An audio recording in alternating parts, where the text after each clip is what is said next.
নমস্কার, কেমন আছো? তোমার আশা করি ভালো আছো, আর আমিও খুব ভালো আছি। আবার একটা নতুন ভিডিও নিয়ে চলে এসেছি। দেখো, আজকের রেসিপি হলো খিচুড়ি।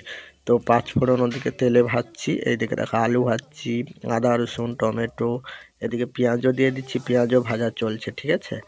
এই দেখো এখানে ভেজে রাখছি ফুলকপি, বিনস, গাজর, এদিকে ডাল, সমস্ত মশলাও রেডি আছে। তো চলো খিচুড়িটা কিভাবে করি দেখো। এবার দেখো পেঁয়াজ আর পাঁচ ফোড়ন ভাজার পর এবার দিয়ে দিলি তেজপাতা। এটা কিন্তু হচ্ছে আজকে আমাদের মানে একটা টেস্টি খিচুড়ি। বর্ষার দিনে একবার এইরকম খিচুড়ি হলে জাস্ট অসাধারণ। তারপরে দিয়ে দিলি যে টমাটোগুলো কাটা ছিল, সে টমাটোগুলো দিয়ে দিচ্ছি।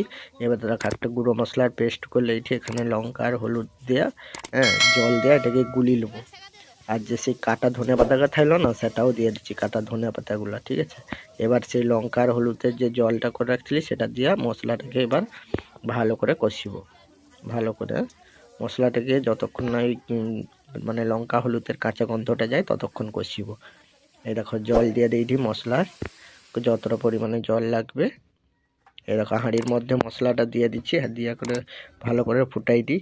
ফুটি করে এবার দিয়ে দিলি ডাল, যেই ভাজা ডালটা ছিল সেই ডাল আর গোবিন্দভোগ চাল, ঠিক আছে। এই ডাল আর চালটা এবার ভালো করে ফুটবে, ভালো করে ভাতগুলা হবে, তারপরে দেখিব আমরা কীরকম টেস্ট হয়েছে।